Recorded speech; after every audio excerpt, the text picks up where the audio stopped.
and welcome back to another podcast episode of Don't IEP Alone. I'm Lisa Leitner, and with me today is Ari Wolf. She's from the West Coast. It took a little bit of finagling between the two of us to get our time zones to match up, but she has a business she calls herself an accessibility consultant. She's a neurodisabled supports specialist. That's a mouthful. And her business is called Mermaid Consulting. So welcome, Ari. And why don't you tell us a little bit about that, about Mermaid Consulting? Thanks so much, Lisa, for having me on your show. I'm so glad we found time to do this. I'm really happy to be here. Hi, everyone. I came to this business because I've spent the last couple of years working with women who are disabled and neurodivergent, who are writers, who are amazing, most of whom have been writing about trauma. And what I found is that they really struggled to tell their pain stories.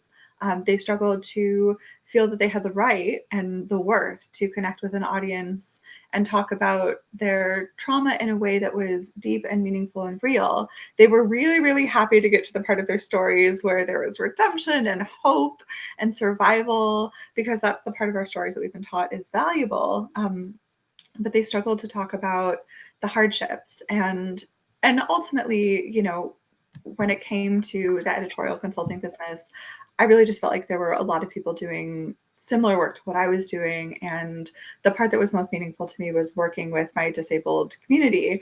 And I really wanted to pivot to doing that kind of work full time and doing advocacy work as well. And meanwhile, I was watching the Amber Heard trial, and I really felt like what was happening to her on the stand was something that I could certainly relate to, of being stuck in this moment where you have to tell your story before a community, before your community, before an audience, and you don't know how to do it in a way that is true, but also safe. And I was also, going through my university master's in conflict resolution experience here at the University of Oregon, and trying to kind of work on those skills myself to build my relationships at the university to do the same thing. And I was able to find an advocate in the community here who was also disabled, who worked with me to work on the communication side of things, like really the branding side of things, to tell my story in a way that was meaningful to my professors, to the head of my department, to the accessibility center here on campus, and to help me build those relationships that have made my time here so much easier and so much more meaningful. And what I learned from that relationship is that we, I think, have this framework that we have to seek out the help of lawyers when it comes to navigating accessibility needs. Folks looking for help for their kids, folks who are ourselves in college, folks who are navigating professional barriers. Really, the only opportunity we have, the only help that we're given is in the form of legal help. But lawyers are trained to work with the ADA, and really, from my experience and from the experiences of so many other members in my disabled community that I've heard over the years, the only message that lawyers send in these situations is you must comply with the ADA, and then to sort of get aggressive, get assertive, and continue to get into this argumentative mode. And I think sometimes that's necessary. I'm so grateful for the legal help that we do have from lawyers who are trained in the ADA, but I think that's not always helpful. And I think so often what we really need is somebody who is trauma informed, who is trained in communications and branding and how to tell our story in a meaningful way, who can come in and kind of hold our hand, be by our side, help us figure out what we really need to say in these situations to maintain the relationships that we have. Because too often, I think when we bring in a lawyer, we really do a lot of damage to those relationships. And those relationships are what we need to make our experiences in college or school or working with school boards or in our professional spaces safe and kind and happy for ourselves in the long run. It's funny because that's exactly the message that I preach, because just like in special education, we have laws that protect our kids and laws that guarantee us certain things. And you bring in a lawyer and that's what they're going to do. It's not about the child anymore. It's about who has the better case. You know what I mean? And not what necessarily what the child needs. It's what can you prove on paper. in a court hearing. Yeah. Okay, so with my audience, as you know, is mostly parents. What are some things, like if you had, well, and you do right now, you have an audience of parents with disabled kids who are going on to post-secondary options, job, workplace, college. If you could tell them like two or three main tips as far as like how would they find someone like you, or what do they need to look for, and how can they support, like I definitely want to be the support net for my kids and not center myself in the experience and kind of take over. Like I want to push self-advocacy, but I still want to help, and or be there for help, so all that. Sorry, that I know that was like 4 or 5 loaded questions in one. I love it. I mean, I think the first thing and the most important thing is that we need to start thinking about ourselves really practically, and even just to make a list of what we can do, what we can't do, what we need in a professional environment.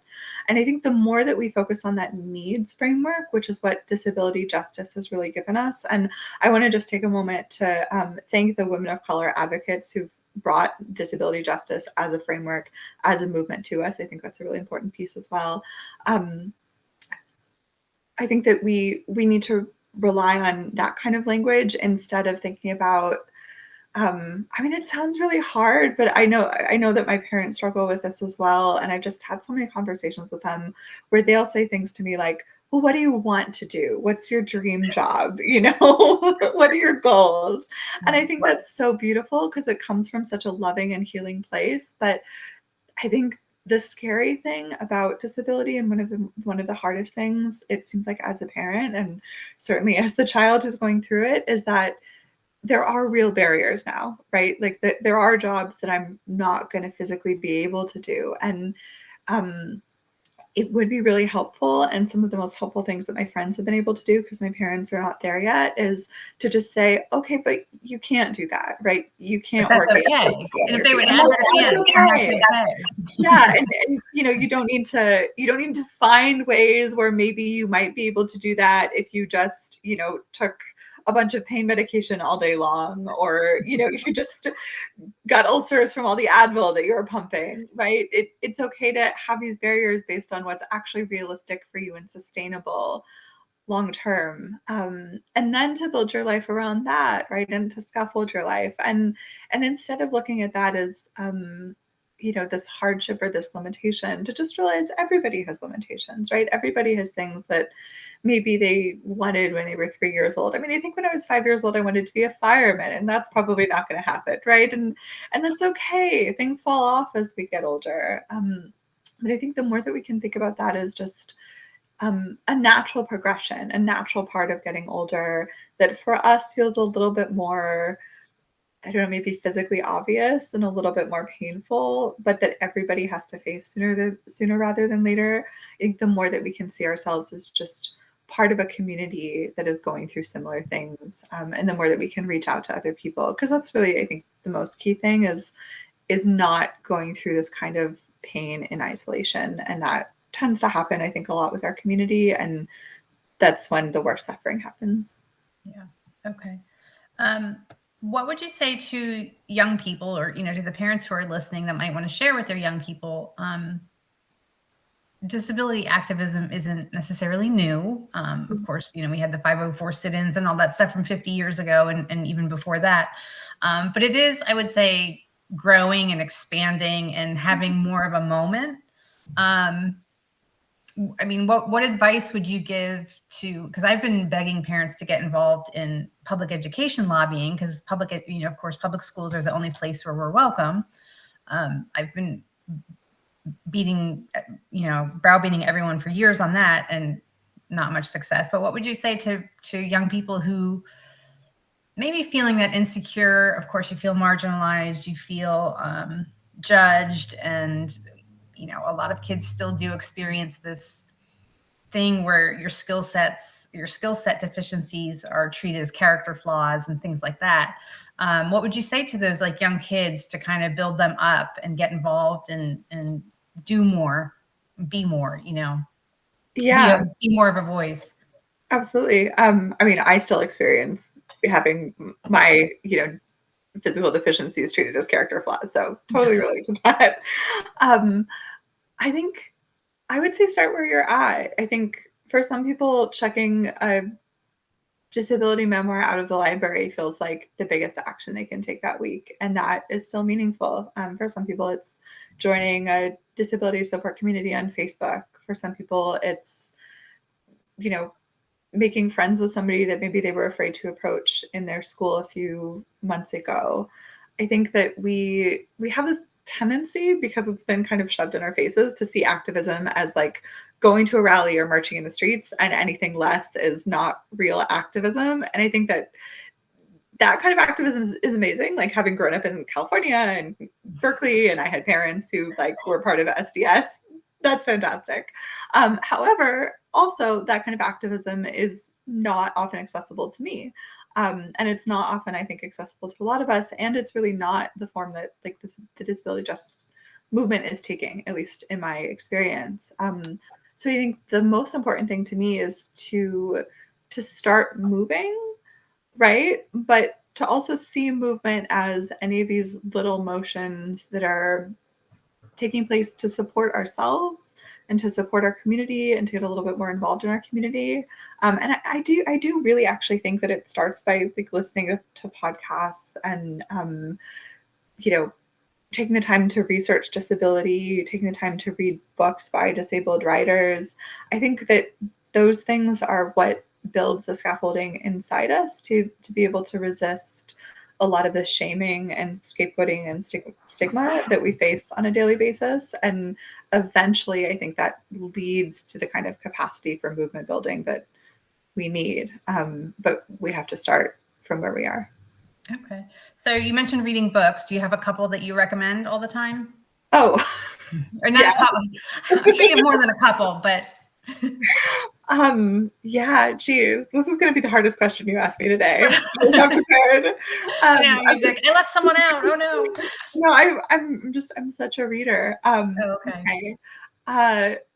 So Dirty River by Leah Lakshmi, and like really anything by Leah Lakshmi. She also wrote The Future is Disabled. She wrote Care Work, which I think is brilliant in terms of what it talks about, for building accessible communities in general. Read all of her work. Basically, I think that in terms of becoming trauma informed, I think Alice Miller is amazing. She's a German historian who wrote about trauma. I think also Judith Herman, who wrote Trauma and Recovery. She's done some really interesting work about like intersectional trauma and inherited trauma as well, and building like trauma-free communities potentially in the future, which otherwise, I mean, I just think there's a lot of amazing work, and there's particularly a lot of amazing work coming from people who've been kind of left out of the conversation before. There's some fantastic chronic illness memoirs. And like Porachista Kakpour's chronic illness memoir, would really highly recommend. But basically just like do a deep dive and figure out what works for you. I think there's so much, we just don't hear about it. I mean, until this year, I've never been taught any of these books in an academic setting, even like a women's studies or ethnic studies setting. We just, you have to go looking. Yeah. But once you start, it's really hard to stop, in my experience. One thing that stood out in the email that you sent me in replying to be here today was that you really have an interest and a focus in communicating. How you wrote how the accommodations process is misunderstood by educators, and how the accommodations process is misunderstood by lay people, and the top mistakes people make in seeking accommodations for themselves or their kids. So as one who's dedicated the past 13 years to getting kids some accommodations, I'd love to hear what you have to say on that, because I'm like, oh no, now I have to go back and redo all these kids. No, I definitely was not talking to you when I wrote that. No, I know. But I have so much respect for you and for the work that you do. but it's something that I've really seen. I mean, even here on this college campus, which is amazing. And I have had so many professors who've really been willing to help me out. And I've also had professors who've been completely, who've said publicly that they were defenders of disability justice and have in private been not willing to be accommodating. And I think that's probably true at every campus.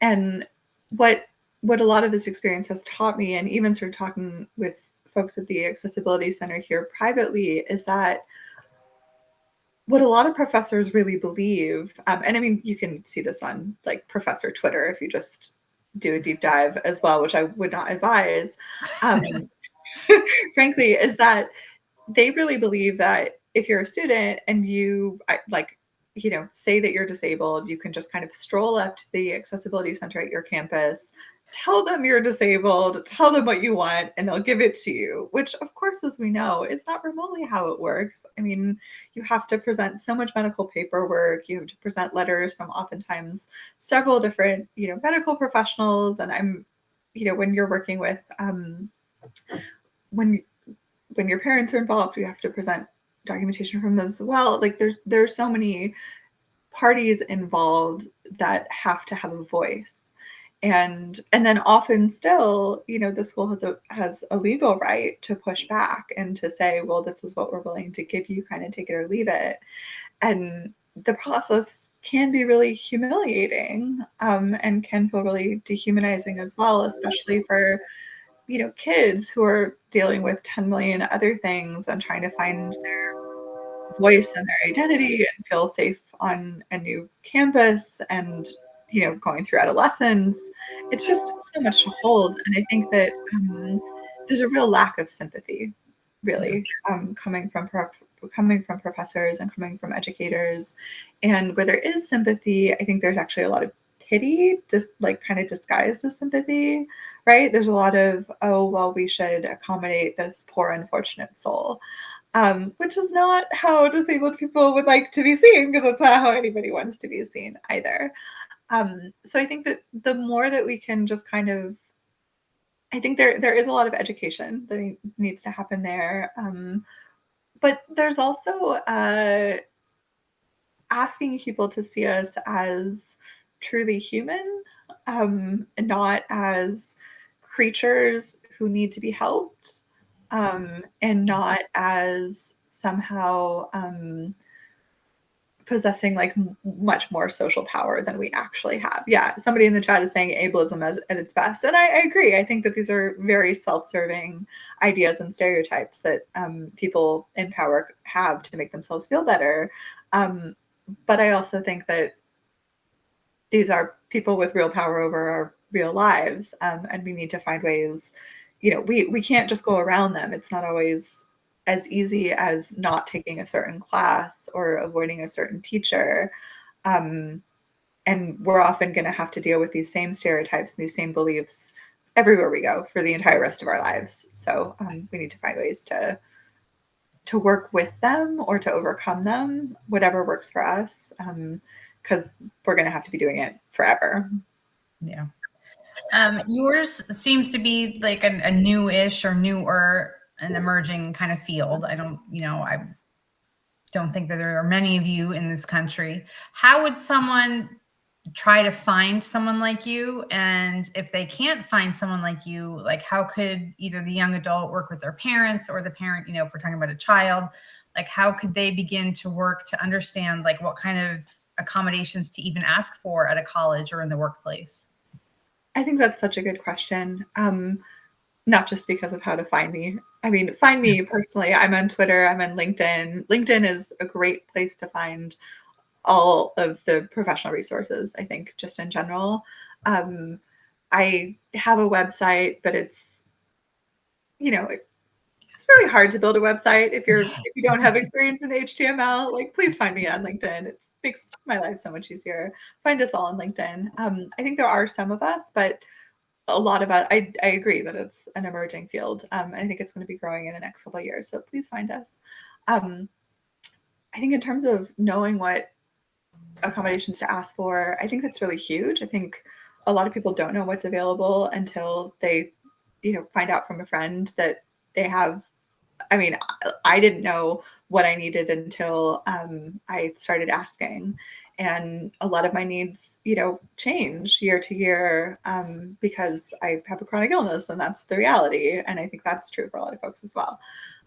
Or you have a new diagnosis or whatever it is. And so um, I think seeing the accommodations process as a conversation, as an ongoing conversation between you and the accessibility office, between you and your professors, between you and your teachers, because it's also something that, as much as we would like to think that we put a period on it and we send out a letter, or somebody else has a conversation in some office we're not in, and then it's over, in truth, we often are at the center of the conflict no matter what we do.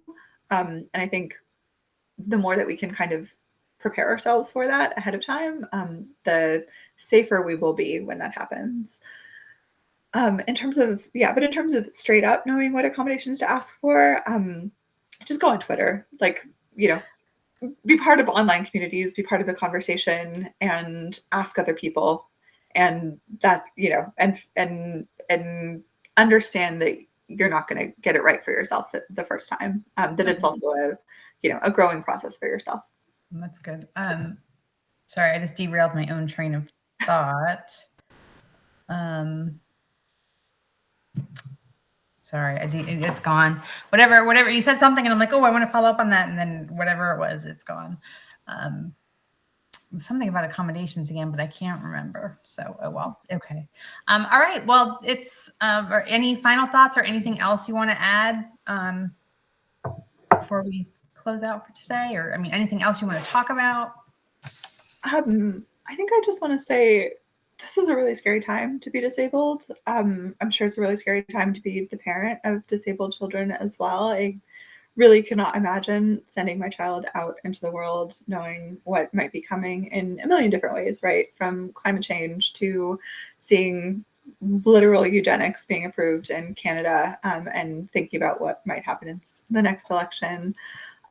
So just sending all of the love in the world out to all of you, and thank you for caring and for sticking in, and being part of the journey with your children, and be willing to make mistakes with them, because I feel like I make mistakes in advocating for myself all the time. I feel like my own parents, who are incredibly well-meaning progressive people who have spent the last 40 years in California, make a lot of mistakes in advocating for me, but I'm extremely grateful that they are still part of the process with me and still go to doctor's appointments when I ask them to, even as an adult, because sometimes that's what I need. I think we're all trying to figure this out, right? Like, this is a movement that is, I feel like, in a lot of ways just starting. So I think we can all be compassionate towards ourselves and not feel like there's a right way or a wrong way to do things, and just be grateful and appreciate ourselves for trying, because that's where it starts. That's great. And you know what? When you started talking, I'm like, oh, you touched on it. So I remember what I wanted to ask you. Yeah. I know that at least with the schools, in asking for accommodations or special instruction, special education, I think a lot of the pushback that we get is that just like teachers and school staff and everything, like they just view us and our kids as like one more thing to do. Like, if I have to, provide my lesson notes to the student, like it's just one more thing that I have to do added onto my workday. How do you think we could possibly get more buy-in from, starting of course with educational communities, but even in the workplace, like to get them to have buy-in rather than, oh, well, I'm giving this person special circumstances and they're not going to have to work as hard as my other employee, and all this other like misconceptions that are out there. I think that's so true. I mean, I think that it's seen as, I think that accommodations very often are seen as making an individual exception or creating privilege or entitlements for this one individual person or one individual student. And I do think that a lot of professionals see it as like a nightmare. added to their nightmarish burden. I really like the framing of universal access. And I think that the more that we can use that, the better. That it's about creating communities, creating built environments where everybody who belongs there can be there.